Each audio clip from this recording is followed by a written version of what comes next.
Good morning all of you. आज के इस क्लास में हम सभी लोग डिस्कस करेंगे, पढ़ेंगे बिहार का सामान्य परिचय, ठीक है, जनरल इंट्रोडक्शन। उसके बाद फिर इसकी क्लास के बाद हम लोग पढ़ लेंगे बिहार की ज्योग्राफी में भी।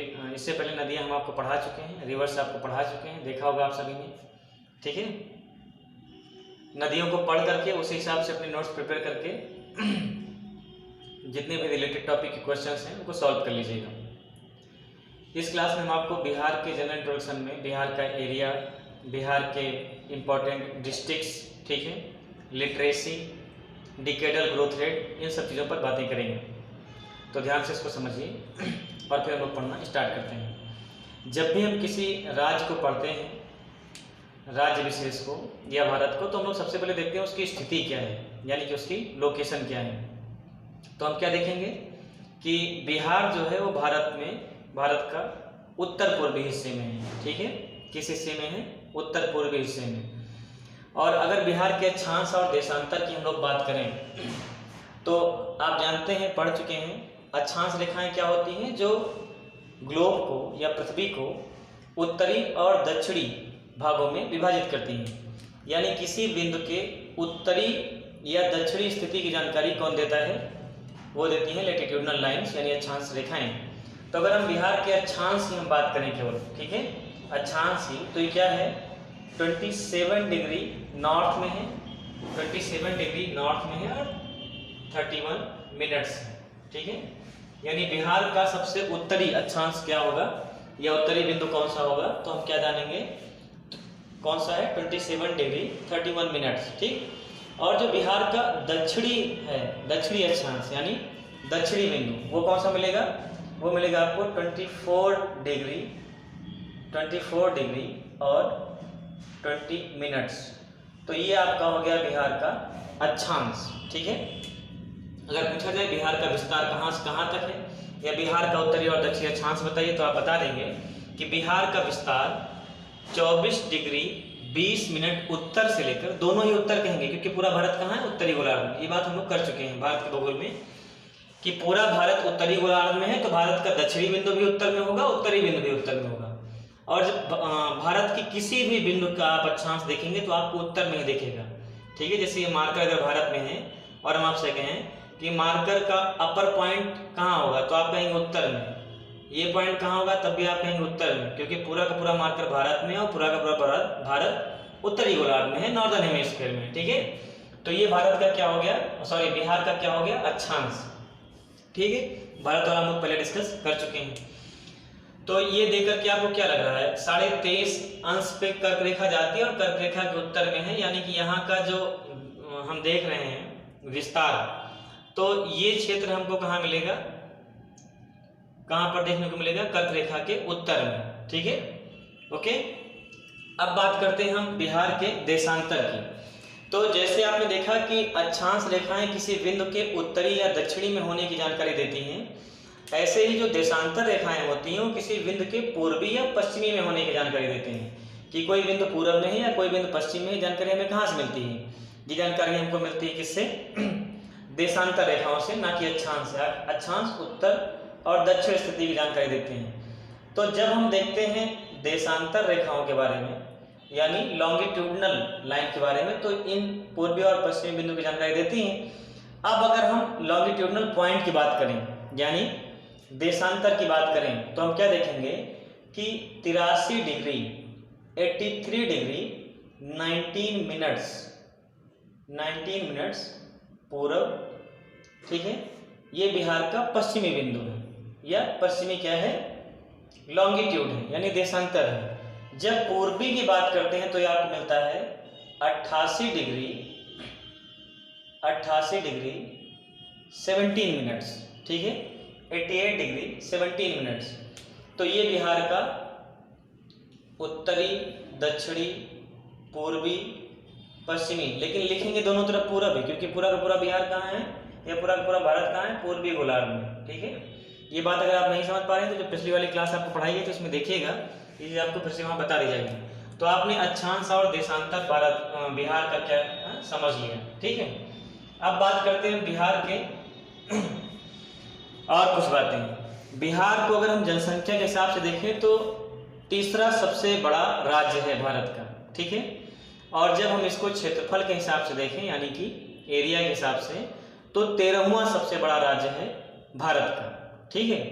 यानी तीसरा जनसंख्या के हिसाब से और 13वां क्षेत्रफल के हिसाब से, एरिया के हिसाब से। अब जब हम ये सारी बातें कर रहे हैं तो आप भारत वाले ज्योग्राफी के जो चैप्टर्स आपने पढ़े थे, जो चीज़ें आपने पढ़ी थी, उनको कंपेयर करके पढ़ते रहिएगा, ठीक है। बात करते हैं हम इसके बाद आगे, बिहार में कितना ज़्यादा क्या है साक्षरता, कितनी ज़्यादा कितना ज़्यादा सेक्स रेशियो है, ठीक है, लिटरेसी कैसी है, वो सब आपको यहाँ जो बिहार का मैप दिखा है, इन डिस्ट्रिक्ट्स को आप देखते रहिए, इंपॉर्टेंट चीज़ें आप नोट कर लीजिएगा। जैसे बिहार में सबसे उत्तर पश्चिम में, बिहार का नॉर्थ वेस्टर्न, ठीक है, जिला है, उसका नाम है पश्चिमी चंपारण, ठीक है। ये क्षेत्रफल के हिसाब से यानी कि एरिया के हिसाब से बिहार का सबसे बड़ा जिला है, ठीक है, लार्जेस्ट जिला है। भारत की बात करें तो हम लोग क्या देखते हैं कि लेह भारत का सबसे बड़ा जिला है, बिहार की बात करें तो पश्चिमी चंपारण, ठीक है। अब हम बात करते हैं बिहार के सबसे बड़े जिले के बाद अगला है बिहार का सबसे छोटा जिला, तो ये है शिवहर। कहाँ पर मिल रहा है आपको? उत्तरी बिहार में, नॉर्थ बिहार में एक जिला है, नाम है शिवहर। ये क्षेत्रफल के हिसाब से सबसे छोटा जिला है। तो सबसे बड़ा कौन सा हो गया? पश्चिमी चंपारण। सबसे छोटा कौन सा हो गया? शिवहर, ठीक है। ये दोनों बातें किससे हो रही हैं? क्षेत्रफल के हिसाब से। अगर हम भारत की बात करें तो सबसे बड़ा जिला लद्दाख लेह था, सबसे छोटा जिला माहे था, पुदुचेरी वाला। जब इंडियन ज्योग्राफी पढ़ रहे थे तो वहाँ इस बारे में बात किए थे, ठीक है। तो एरिया के हिसाब से पश्चिमी चंपारण और शिवहर, इन दोनों को आप याद रखिएगा। मैप में इनकी लोकेशन भी आप देख लीजिएगा बिहार के मैप में, ठीक है। एरिया की बात समाप्त हुई। अब हम देखते हैं बिहार में साक्षरता के हिसाब से, ठीक है, लिटरेसी के हिसाब से। तो बिहार में जो पूर्वी बिहार में एक जिला है उसका नाम है पूर्णिया, ठीक है, पूर्णिया भी कहा जाता है, पूर्णिया। यहाँ पे सबसे कम साक्षरता पाई जाती है, मिनिमम लिटरेसी पाई जाती है। बिहार के किस जिले में सबसे कम साक्षरता पाई जाती है? पूर्णिया जिले में, यानी कि जो कि बिहार के पूर्वी भाग में स्थित है। बिहार के दक्षिण पश्चिम में, उत्तर पूर्व में चंपारण था, दक्षिण पश्चिम में रोहतास है। रोहतास एक ऐसा जिला है जहां बिहार में सबसे ज्यादा साक्षरता पाई जाती है, सबसे ज्यादा लिटरेसी पाई जाती है, ठीक है। अगर हम बिहार की टोटल लिटरेसी की बात करें तो 61.80% साक्षरता बिहार में पाई जाती है। और सबसे ज़्यादा साक्षरता मिनिमम लिटरेसी पूर्णिया में और मैक्सिमम लिटरेसी कहाँ पे? रोहतास में, ठीक है। दोनों आप याद रखिएगा। तो आपने जनसंख्या वाले सबसे बड़े जिले और सर्वाधिक साक्षरता वाले जिले देख लिया। अब हम बात करते हैं, एरिया वाला देख लिया और लिटरेसी वाला देख लिया। अब हम जनसंख्या की बात कर लेते हैं, ठीक है। तो पटना जो कि गंगा नदी के किनारे है, पटना, ये क्या है? ये बिहार में सबसे ज्यादा जनसंख्या वाला जिला है, ठीक है। जनसंख्या को फिगर में नहीं याद करना है, नंबर में, डिजिट में नहीं याद करना, बस याद रखना है कि सबसे ज्यादा जनसंख्या कहाँ पाई जा रही है। तो आप क्या बता देंगे? पटना में पाई जा रही है, यहाँ पे लार्जेस्ट है, ठीक है। सबसे कम जनसंख्या जो है वो शेखपुरा में है। यहाँ आपको शेखपुरा पहाड़ियाँ भी देखने को मिलेंगी, ठीक है। शेखपुरा में सबसे कम जनसंख्या है और पटना में सबसे ज्यादा जनसंख्या है। तो सबसे ज्यादा साक्षरता, सबसे ज्यादा क्षेत्रफल और सबसे ज्यादा जनसंख्या, ये चीजें आपने देख लिया। अब हम बात कर लेते हैं कि सबसे ज्यादा जनसंख्या में जो दशकीय वृद्धि है, यानी डिकेडल ग्रोथ रेट, ठीक है, 10 साल में जो वृद्धि होती है वो हमें सबसे ज्यादा कहाँ देखने को मिल रही है, ठीक है। तो मधेपुरा जिले का क्या नाम है? मधेपुरा। यहाँ पे डिकेडल ग्रोथ रेट यानी दशकीय जनसंख्या वृद्धि सबसे ज्यादा है। मैक्सिमम डिकेडल ग्रोथ रेट कहाँ मिलेगी? मधेपुरा में, ठीक है। और जो मिनिमम डिकेडल ग्रोथ रेट है, सबसे कम डिकेडल ग्रोथ रेट है, दशकीय वृद्धि सबसे कम है, वो कहाँ पे है? वो आपको गोपालगंज में देखने को मिलेगी, ठीक है। गोपालगंज में, ये भी आपको उत्तर पश्चिम का एक जिला देखने को मिलेगा, ठीक है। ये बात भी आप जानते रहिएगा।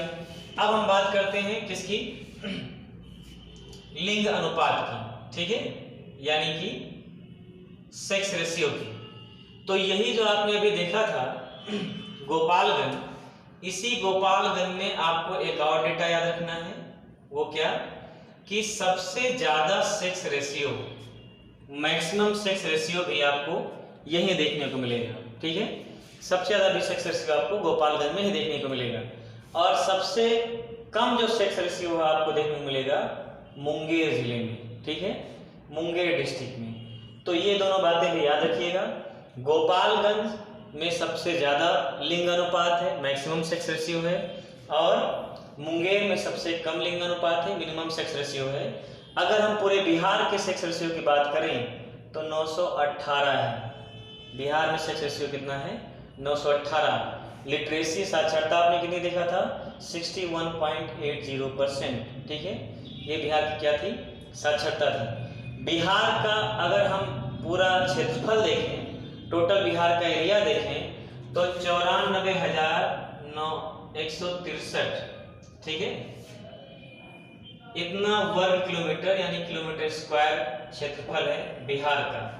भारत वाला आपको याद ही होगा जब पढ़े थे तो, ठीक है, ठीक। तो बिहार का इतना है। जब भारत की हम बात करते हैं तो भारत का 32 लाख है ना क्षेत्रफल, डिजिट में और भी ज़्यादा था, 32,87,263। ये इसी को हम लोग मिलियन में कह रहे थे तो 3.2 मिलियन है ना वर्ग किलोमीटर या किलोमीटर स्क्वायर, ये क्षेत्रफल देख लेते हैं। पूरी दुनिया का क्षेत्रफल भारत का अगर हम देखें तो कितना आता है, 2.4%। अगर हम बिहार की बात करें तो भारत के 2.86% एरिया, पूरे भारत का 2.86% एरिया क्या है, वो आपको देखने को मिलेगा बिहार का, ठीक है। अगर आपसे पूछा जाए कि पूरे भारत के क्षेत्रफल का कितना प्रतिशत क्षेत्रफल बिहार के द्वारा निर्मित होता है, तो आप क्या बताएंगे, 2.86%। और पूरे विश्व का अगर हम देखें कि भारत का कितना निर्मित होता है भारत के द्वारा, तो कितना था, 2.4%, ठीक है। ये बात भी आपको पता रखनी है, याद रखना है। तो जब बिहार का भूगोल पढ़ना या बिहार के डेटा पढ़ना तो भारत वाले भी आप याद रखिएगा एक साथ, ठीक है। इतनी बातें आपको समझ में आ गई। बिहार का एक मैप अपने पास रखते रहना है। इन जिलों को अगर लोकेशन के हिसाब से देख करके ऐसे फिगर में डायग्राम बना करके नोट कर लोगे एरो करके, तो चीज़ें जल्दी याद रहेंगी। अब अगर हम बात करें कि जनसंख्या के हिसाब से बिहार के सबसे ज़्यादा बड़े जिले कौन से हैं, तो आपको देखने को मिलेगा पटना, ठीक है, पूर्वी चंपारण और उसके बाद मुजफ्फरपुर। ये बिहार के सबसे ज़्यादा जनसंख्या वाले 3 जिले हैं, पटना, पूर्वी चंपारण और मुजफ्फरपुर। और अगर हम सबसे कम जनसंख्या वाली बात करें तो एक तो अभी आपको शेखपुरा मिला ही था, है ना, देखा था आपने शेखपुरा। इसके अलावा हम अगर देखें तो शिवहर। इसके अलावा अगर हम देखें तो आपको मिलेगा अरवल, ठीक। ये वो जिले हैं जो सबसे कम जनसंख्या वाले हैं। ये बातें भी याद रखिएगा। सबसे ज़्यादा साक्षरता कहाँ है, सबसे कम साक्षरता कहाँ है, ये डेटा भी याद रखिएगा। सबसे ज़्यादा डिजिटल ग्रोथ रेट कहाँ है, सबसे कम कहाँ है, ये बात भी याद रखिएगा। अक्षांश और देशांतर विस्तार भी याद रखिएगा। क्षेत्रफल के हिसाब से 13वां सबसे बड़ा राज्य है बिहार, ये बात भी याद रखिएगा, ठीक है। और इसके अलावा जनसंख्या के हिसाब से देखिए तो तीसरा सबसे बड़ा राज्य है, ये बात भी याद रखना है, ठीक है। उत्तर प्रदेश, महाराष्ट्र के बाद फिर बिहार का नंबर आता है, ओके। तो इतनी बातें आप नहीं भूलना है। अब इसके बाद अगर हम बात करें बिहार के भूगोल की, ज्योग्राफी की, तो देखिए बिहार की ज्योग्राफी को हम लोग समझते हैं, ठीक है। Good morning all of you. इस वाले लेक्चर में हम लोग बिहार की ज्योग्राफी पढ़ेंगे, ठीक है, यानी बिहार का फिजियोग्राफिक डिवीजन, बिहार का भौतिक विभाजन। तो अगर हम बिहार के भौतिक विभाजन को हम देखें तो इस आधार पर समझ सकते हैं। पहले हम ये जान जाते हैं कि बिहार की स्थिति क्या है। तो हम देखते क्या हैं कि बिहार के दक्षिण में पश्चिम बंगाल सीमा बना रहा होता है, ठीक है। बिहार के उत्तर में नेपाल है और नेपाल का हिमालयी क्षेत्र बिहार के उत्तर में पाया जाता है। और यहीं से शिवालिक श्रेणी, ठीक है, शिवालिक रेंज गुजरती है। तो उत्तर में हम क्या देखेंगे, उत्तर का पर्वतीय भाग जो होगा उसका निर्माण कौन करेगा, शिवालिक हिल का फुट हिल, यानी हिमालय की शिवालिक पर्वत श्रृंखला का गिरिपद, ठीक है, foot hill range of Shivalik range will form the mountainous part of the Bihar, ठीक है, और बिहार बस में आ गई, यानी कि बिहार के उत्तरी पर्वत का निर्माण कौन करेगा, बिहार के उत्तरी पर्वत का निर्माण करेंगे हिमालय की सबसे निचली पर्वत श्रृंखला, और वो कौन सी है, वो शिवालिक है जो नेपाल से होकर के गुजरती है, ठीक है। उसके बाद हम क्या देखेंगे कि बिहार के बीचों बीच से होकर के गुजरती है क्या, गंगा नदी, गंगा रिवर, ठीक। तो गंगा नदी जब इसके बीचों बीच से होकर के प्रवाहित होती है तो हम जानते हैं कि जब नदियां बहती हैं तो अपने मार्ग में मिट्टी को काट करके, अपरदित करके, सॉइल को इरोड करके उसे प्रवाहित करते हुए लेकर जाती हैं और मार्ग में अपने छोड़ देती हैं। उसी के द्वारा मैदान का निर्माण होता है, प्लेन का फॉर्मेशन होता है। इस प्रकार की मिट्टी को हम जलोढ़ मिट्टी कहते हैं या एलुवियल मिट्टी कहते हैं, ठीक है, यानी ऐसी मिट्टी जो नदियों के द्वारा अपरदन से निर्मित होती है, ठीक है। The soil that is formed after the erosion by the rivers, ठीक, is known as alluvial soil. उसे हम क्या कहते हैं, जलोढ़ मिट्टी कहते हैं। अगर ये हर साल नई मिट्टी आ रही है बाढ़ से या नदियों के द्वारा लाई जा रही है तो उसको हम क्या कहते हैं, नवीन जलोढ़ मिट्टी। और अगर ये पुरानी हो जाती है तो उसे हम क्या कहते हैं, पुरानी जलोढ़ मिट्टी, ठीक है। बात करते हैं हम बिहार के भौतिक विभाजन पर, फिजियोग्राफिक डिवीजन पर। तो नॉर्थ में हमको क्या मिलेगा, नॉर्थ में मिलेगा हमको हिल, है ना। कौन सी हिल, वो हिल जिनका निर्माण होगा शिवालिक पर्वत श्रृंखला के द्वारा। बीच में हमको क्या देखने को मिलेगा, बीच में क्या देखने को मिलेगा, गंगा का मैदानी क्षेत्र। गंगा का मैदानी क्षेत्र लगभग 95%, 95% part of the Bihar, 95% region of Bihar is the plain of Gangetic river, ठीक है, एंड इट्स ट्रिब्यूटरीज। तो इसे हम गंगेटिक प्लेन भी कहेंगे या गंगा का मैदानी क्षेत्र कहेंगे, क्योंकि गंगा इसमें मुख्य नदी है। उत्तर में आकर के जैसे गंडक नदी, बूढ़ी गंडक नदी, है ना, कोसी नदी, ठीक, ये सारी नदियां क्या कर रही हैं, मिट्टी को लेकर के आ रही हैं और यहाँ भी मैदानी क्षेत्र का निर्माण कर रही हैं। दक्षिण में हम प्रायद्वीपीय नदियों को क्या देख रहे हैं, मान लीजिए कर्मनाशा नदी, सोन नदी, पुनपुन नदी, अजय नदी, क्यूल नदी, ये सब नदियां भी क्या कर रही हैं, लेकर के आ रही है मिट्टी को। तो उत्तर में भी एक मैदान का निर्माण हो रहा है, दक्षिण में भी एक मैदान का निर्माण हो रहा है।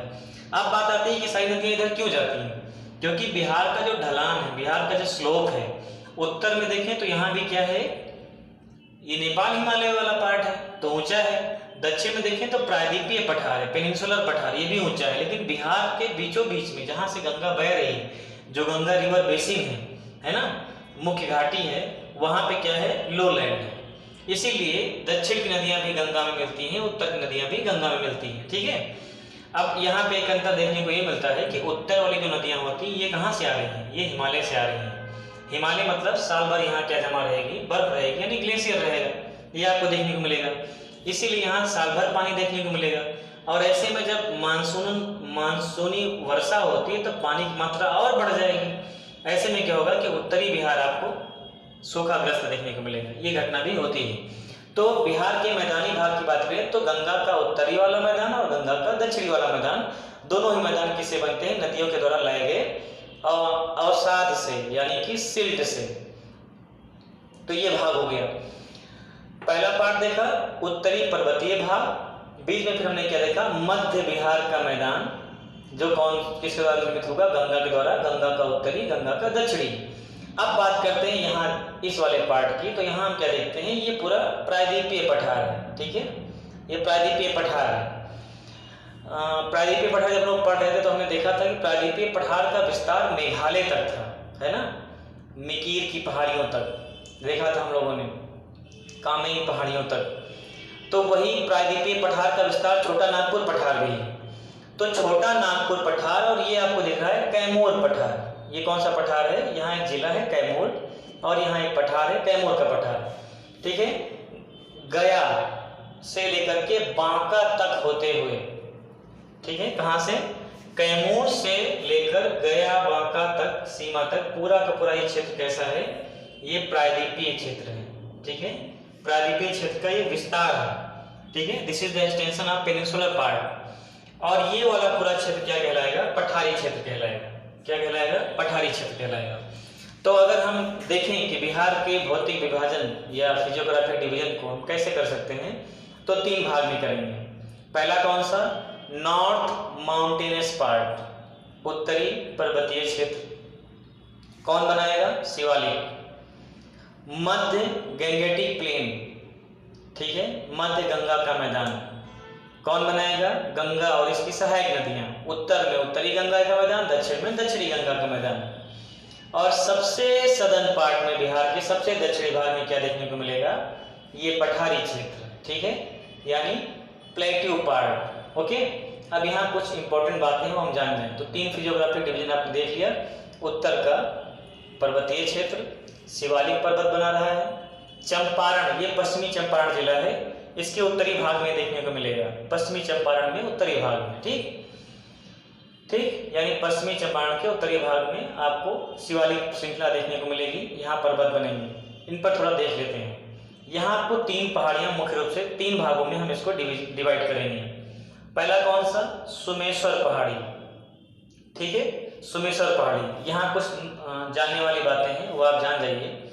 अगर हम सुमेश्वर पहाड़ी की बात करें तो सुमेश्वर पहाड़ी के पास में आपको एक गैप मिलेगा, एक दर्रा मिलेगा, जिसका नाम है भिखना टोरी। क्या नाम है, भिखना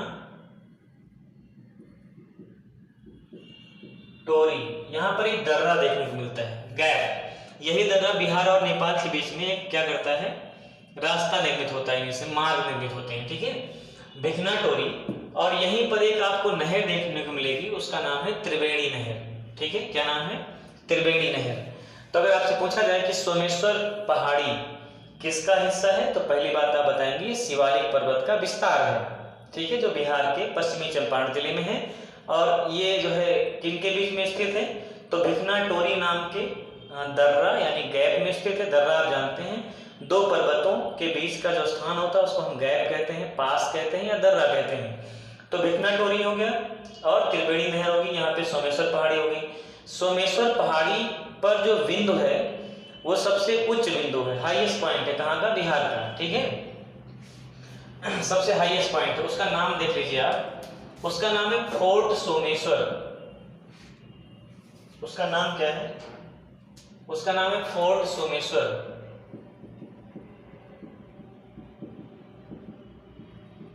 फोर्ट सोमेश्वर, ये इसी सोमेश्वर पहाड़ी पर है, जो भिखना टोरी दर्रे और त्रिवेणी नहर के बीच में था। इस फोर्ट सोमेश्वर की अगर हम लोग हाइट की बात करें, ये हाईएस्ट पीक है कहाँ की, बिहार की, तो 880 मीटर आपको मिलेगी इसकी हाइट, ठीक है। अगर हम इसको फीट में देखें तो आपको मिलेगा 2884 फीट, ठीक है, समझ गई बात। ये इसकी हाइट की बात होगी। तो बिहार की सर्वोच्च चोटी आपको यही देखने को मिलेगी, सोमेश्वर पहाड़ी पर शिवालिक का है। इसके अलावा हम और देखें अगर इस उत्तरी पर्वतीय विभाजन को, तो यहाँ रामनगर दून मिलता है। अब सवाल आता है दून क्या होता है, तो नदियाँ अपने साथ जो हिमालयी नदियाँ हैं वो अपने साथ लाए गए और साथ से जो मैदानी क्षेत्र निर्मित करती हैं, उस मैदानी क्षेत्र के पूर्वी भाग को, ठीक है, 2 पर्वतों के बीच में जो मैदानी क्षेत्र निर्मित हो रहा है, अगर वो पूर्वी क्षेत्र में निर्मित हो रहा है, पश्चिमी क्षेत्र में निर्मित हो रहा है, तो इनके अलग अलग नाम हैं।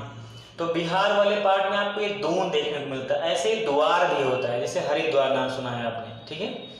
तो यहाँ पे रामनगर दून देखने को मिल रहा है। इसके अलावा एक और विभाजन है हरहा घाटी। तो उत्तरी पर्वतीय भाग को हमने 3 भागों में विभाजित किया। पहला कौन सा, सोमेश्वर पहाड़ी, दूसरा कौन सा, रामनगर दून, तीसरा कौन सा, हरहा घाटी। हाईएस्ट पीक कहाँ पर है, इसी सोमेश्वर पहाड़ी पर है, जो कि भिखना टोरी दर्रे के बीच में और त्रिवेणी नहर के बीच में है। यहीं पर हाईएस्ट पीक है फोर्ट सोमेश्वर, 880 मीटर या 2884 मीटर है। यहाँ अगर कुछ और हम गैप की बात करें, कुछ और दर्रों की बात करें, तो एक दर्रा इसी पहाड़ी के ही नाम से है, उसका नाम है सोमेश्वर दर्रा। कहीं कहीं आपको सोमेश्वर देखने को मिलेगा, कंफ्यूज मत होना। एक दर्रा यानी गैप देखने को मिलेगा, उसका नाम है सोमेश्वर दर्रा। तो एक दर्रा आपने देखा भिखना टोरी, कौन सा दर्रा? भिखना टोरी, भिखना टोरी। और दूसरा सोमेश्वर दर्रा। यहीं पे आपको एक गैप और देखने को मिलेगा, उसका नाम है हरहा गैप। क्या नाम है? हरहा दर्रा। ठीक है, तो हरहा, सोमेश्वर और भिखना टोरी, इतने गैप आपको यहाँ देखने को मिलेंगे। एक अंतिम बात और याद रखिएगा, कपान नाप का दर्रा, कपान। ठीक है, तो अगर हम बिहार में दर्रों की बात करें, बिहार में गैप की बात करें, तो आपको 4 गैप याद रखना है। ठीक है, कौन कौन से? भिखना टोरी, सोमेश्वर पहाड़ी के नाम से ही सोमेश्वर दर्रा, फिर हरहा और फिर कपान। ये गैप कहाँ मिलेंगे हमको? पश्चिमी चंपारण में शिवालिक पर्वत के विस्तार में ही ये दर्रे देखने को मिलते हैं। ठीक है, तो ये हमने उत्तरी पर्वतीय क्षेत्र देख लिया। अच्छा, जो शिवालिक पर्वत का फुटहिल का रीजन है, यानी गिरिपद, यानी पर्वत का जब पद होता है, पैर जहां पर समाप्त हो रहा है पर्वत, उस फुटहिल वाले रीजन को हम क्या कर रहे हैं? तराई वाला क्षेत्र। तो अगर आपसे ये पूछा जाए कि बिहार के उत्तरी भाग में शिवालिक के गिरिपद में किस प्रकार की वनस्पति पाई जाती है, तो याद रखना यहाँ सदाबहार वन पाए जाते हैं। ठीक है, इस तराई क्षेत्र में कैसे वन पाए जाते हैं? सदाबहार वन, ये बात भी मत भूलना। तो शिवालिक के फुटहिल वाले रीजन को तराई वाला भाग, यहाँ के पर्वतीय विस्तार, पर्वतीय विभाजन आपने देख लिया, दर्रे देख लिया, चोटी देख लिया, और यहाँ पाया जाने वाला प्रमुख वन देख लिया। कौन सा था? सदाबहार वन। ठीक है, अब इतना जानने के बाद कुछ बातें हम आपको इस चोटी के अलावा और भी बता दे रहे हैं जो इम्पोर्टेंट है। जैसे अगर हम प्रायद्वीपीय पठारों की बात करें, भारत की कुछ महत्वपूर्ण चोटियां, जैसे एवरेस्ट चोटी है ना, हिमालय की चोटी है, विश्व की सबसे बड़ी चोटी है, भारत में नहीं है, अलग की बात है। नंदा देवी भारत में है, उत्तराखंड में। ठीक है, अब हम बात करते हैं अन्य चोटियों की जो इंपॉर्टेंट है। ये हिमालय वाली चोटियां देख लीजिएगा एक बार। सबसे प्राचीन पर्वत श्रृंखला भारत की कौन सी है? अरावली। इसकी सबसे ऊंची चोटी कौन सी है? गुरु शिखर। ठीक है, कहां पर है? माउंट आबू, यानी आबू पहाड़ी पर है। अरावली पर्वत श्रृंखला में ही आबू पहाड़ी पर है। उसके अलावा सतपुड़ा पर्वत की अगर हम देखें तो यहाँ की हाईएस्ट पीक जो है वो मध्य प्रदेश में है, नाम है उसका धूपगढ़। ठीक है, धूपगढ़। इसके अलावा अगर हम विंध्य पर्वत या विंध्याचल पर्वत की बात करें तो यहाँ की जो हाईएस्ट चोटी है उसका नाम क्या है? उसका नाम है कलुमगढ़। ठीक है, कलुमनार। क्या नाम है? कलुमनार।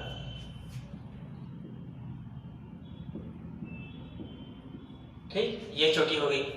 इसके अलावा अगर हम छोटा नागपुर पठार की बात करें तो छोटा नागपुर पठार हमें 2 भागों में देखने को मिलता है। उत्तरी वाले भाग को हम क्या कर रहे थे? हजारीबाग का पठार। दक्षिण वाले भाग को क्या कर रहे थे? रांची का पठार। उसी हजारीबाग का पठार नॉर्थ ईस्टर्न एक्सटेंशन क्या कहलाता है? पारसनाथ की पहाड़ी, वो हाईएस्ट पीक हो गई छोटा नागपुर पठार की। ठीक, दक्षिण भारत में अगर आप आएंगे तो दक्षिण भारत की अगर हम पहाड़ियों की बात करें तो दक्षिण भारत यानी प्रायद्वीपीय भारत की जो सबसे ऊंची चोटी है वो है अनैमुदी। क्या नाम है? अनैमुदी। 2695 मीटर हाइट है इसकी। और दक्षिण भारत की जो दूसरी सबसे ऊंची चोटी है वो है दोदा बेटा। कहाँ पर है? नीलगिरी पहाड़ी पर। ठीक है, ये बात भी याद रखिएगा। अगर हम पूर्वी घाट की सबसे ऊंची चोटी की बात करें, ठीक है, पूर्वी घाट की, तो पूर्वी घाट की जो सबसे ऊंची चोटी मिलती है वो आपको मिलती है आंध्र प्रदेश में। ठीक है, आंध्रा में। पश्चिमी घाट की अगर हम बात करें तो नीलगिरी के दक्षिण में आओगे तब तो आपको दोदा बेटा मिल गई और अनैमुदी मिल गई। लेकिन अगर पश्चिमी घाट के उत्तरी भाग की सबसे ऊंची चोटी की बात करें तो वहां आपको मिलेगी कलसूबाई। ठीक है, कौन सी? कलसूबाई। तो फिर से सुन लीजिए इस बात को, दक्षिण भारत की सबसे ऊंची चोटी कौन सी हो गई? ये हो गई अनैमुदी, अन्नामलई पहाड़ी पर है। दूसरी सबसे ऊंची चोटी कौन सी हो गई? दोदा बेटा, नीलगिरी पहाड़ी पर है। ठीक है, धूपगढ़ देख लिया, गुरु शिखर जान गए, कलुमनार जान गए, राजमहल पहाड़ी पर पारसनाथ चोटी भी आप जान गए।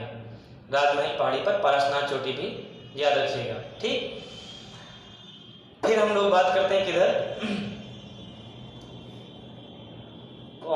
North eastern extension of the peninsular plateau, तो वहाँ आपको मेघालय वाले पठार मिलते हैं, ठीक है, जिसको शिलांग का पठार भी कहते हैं।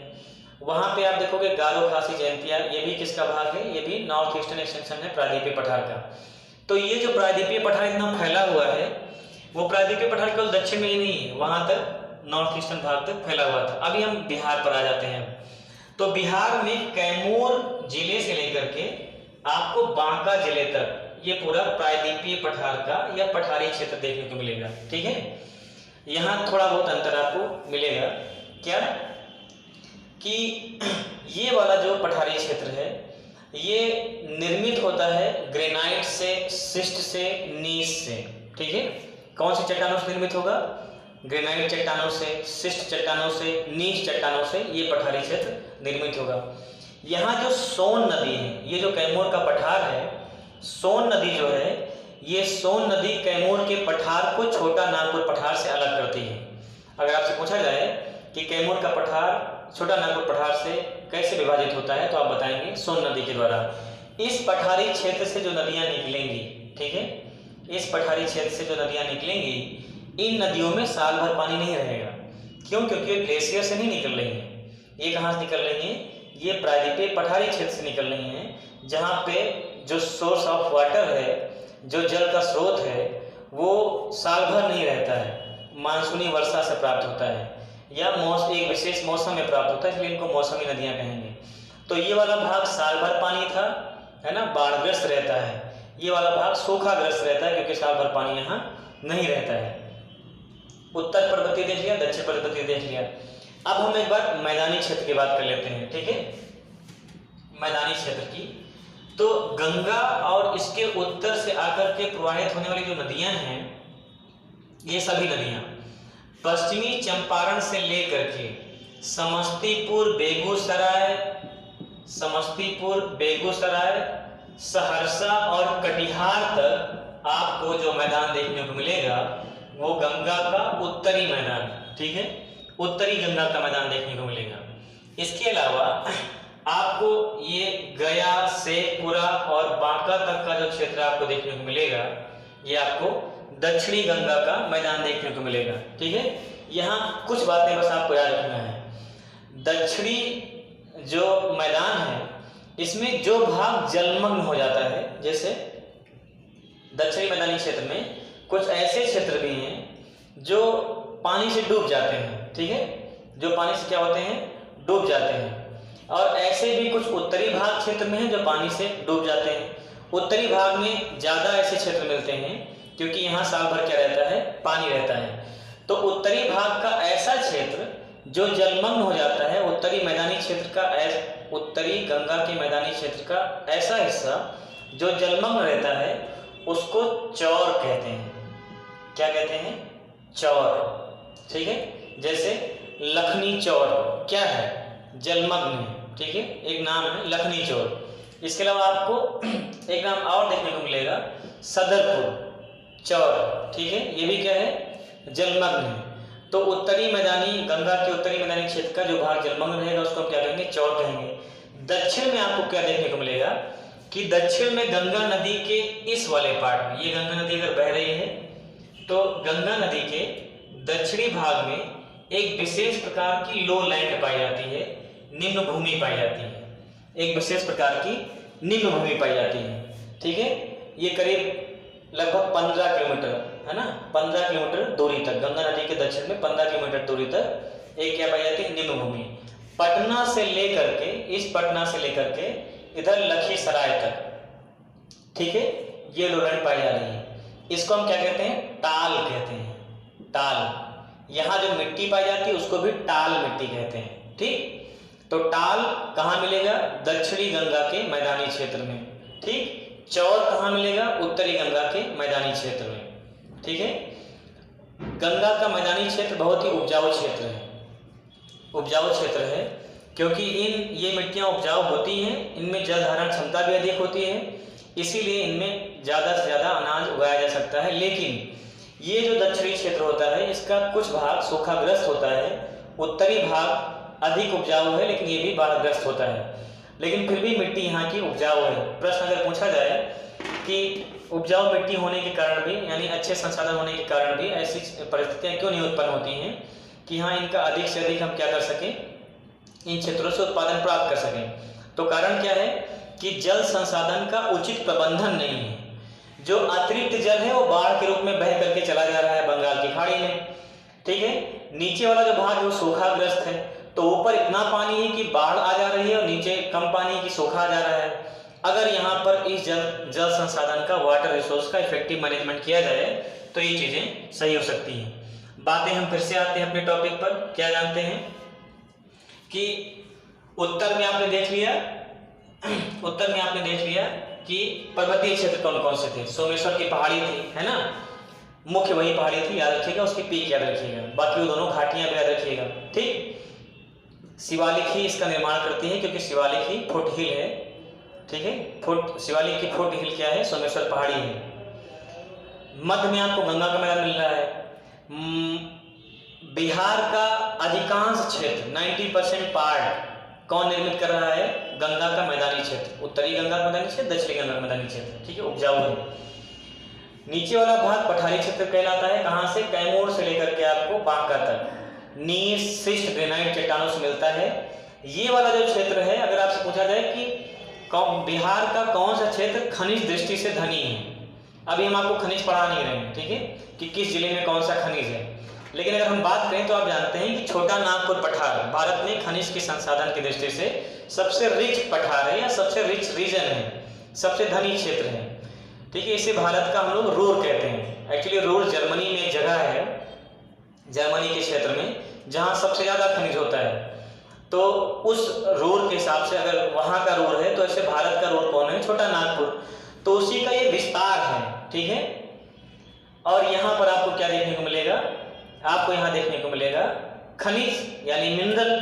तो दक्षिणी पठारी क्षेत्र में ही आपको खनिज देखने को मिलेगा, उत्तरी क्षेत्र में नहीं मिलता है, ये बात याद रखिएगा। और कैमूर का पठार कैमूर जिले में था। सोन नदी इसको क्या करती है, छोटा नागपुर पठार से अलग करती है। उसके अलावा यहाँ गया की पहाड़ी मिलेगी, इसके अलावा शेखपुरा की पहाड़ी मिलेगी, ठीक है। तो गया, शेखपुरा ये सब जिले हैं, इन्हीं की पहाड़ियां भी हैं। बांका तक विस्तृत है ये, बांका सबसे यहाँ पे आपको दक्षिण पूर्वी जिला देखने को मिल रहा है। ये पूरा पठारी क्षेत्र है, ये पूरा पठारी क्षेत्र है, ठीक। तो मैदानी क्षेत्र आपने देख लिया। उत्तर के मैदानी क्षेत्र में आपको चौर देखने को मिल रहा था, दक्षिण मैदानी क्षेत्र में आपको टाल देखने को मिल रहा था, है ना। अगर हम दक्षिण मैदानी क्षेत्र का विस्तार देखें तो आपको ये गया, शेखपुरा, मुजफ्फरपुर, राजगीर, है ना, गया, शेखपुरा, मुजफ्फरपुर, राजगीर, इस पूरे क्षेत्र में आपको दक्षिण का मैदानी क्षेत्र देखने को मिलेगा। उत्तर मैदानी क्षेत्र को अगर हम देखें तो आपको समस्तीपुर, बेगूसराय, सहरसा, कटिहार, ये पूरा का पूरा चंपारण से लेकर के यहाँ तक का क्षेत्र आपको उत्तरी गंगा के मैदान के क्षेत्र के रूप में देखने को मिलता है, ठीक। तो ये बिहार का क्या था, भौतिक विभाजन था, फिजियोग्राफिक डिवीजन था। यहाँ के हमने देखा क्या, कौन कौन से गैप हैं, यानी कि दर्रे। हाईएस्ट पीक तो आपने देख ही लिया है। अगर दर्रों की बात करें तो एक बार फिर से इनको देख लो। सोमेश्वर का दर्रा, सोमेश्वर पहाड़ी के नाम से ही था, ठीक है। उसके अलावा भिखना टोरी का दर्रा पढ़ा हम लोगों ने, भिखना टोरी त्रिवेणी नहर के बीच में ही, त्रिवेणी के बीच में आपको क्या देखना, भिखना टोरी और त्रिवेणी के बीच में क्या मिल रहा है, सोमेश्वर की पहाड़ी देखने को मिल रही है, ठीक है। इसके अलावा कपान और फिर हरहा, ये सारे दर्रे आपको यहाँ देखने को मिलते हैं। तो इस पूरी क्लास में आपने देखा कि बिहार का फिजियोग्राफिक डिवीजन कैसा है, क्या देखने को मिलता है। तो यहाँ हमें सब देखने को मिल रहा है, पठार भी है, यहाँ पर्वत भी है और यहाँ मैदानी क्षेत्र भी है, ठीक है, ओके। पर्वतीय क्षेत्र कहाँ देखने को मिलता है, उत्तरी क्षेत्र में, मुख्य रूप से पश्चिमी चंपारण जिले में, ठीक है। इसके अलावा मैदानी क्षेत्र कहाँ देखने को मिलता है, मध्य बिहार में, और ये दो भागों में होता है, उत्तरी गंगा का मैदान, दक्षिणी गंगा का मैदान। पठारी क्षेत्र कहाँ को देखने को मिलता है, दक्षिणी भाग में, कैमूर जिले से लेकर के बांका जिले तक, ठीक है। कैमूर पठार कहाँ देखने को मिल रहा है, सबसे दक्षिण पश्चिम में, सबसे दक्षिण पश्चिम में। ये दक्षिण पूरब है, ये क्या है, ये दक्षिण पूरब है, ठीक, और ये दक्षिण पश्चिम में, यहाँ कैमूर का पठार है। सोन नदी कैमूर पठार को छोटा नागपुर पठार से अलग कर रही है। इसके अलावा आपको यहाँ गया में गया की पहाड़ी, शेखपुरा पहाड़ी, ठीक है, शेखपुरा जिले में ये सब पहाड़ियाँ देखने को मिलती हैं। जो दक्षिणी पठारी क्षेत्र है इसका निर्माण ग्रेनाइट चट्टानों से मुख्य रूप से हुआ है, जो खनिज दृष्टि से धनी क्षेत्र है।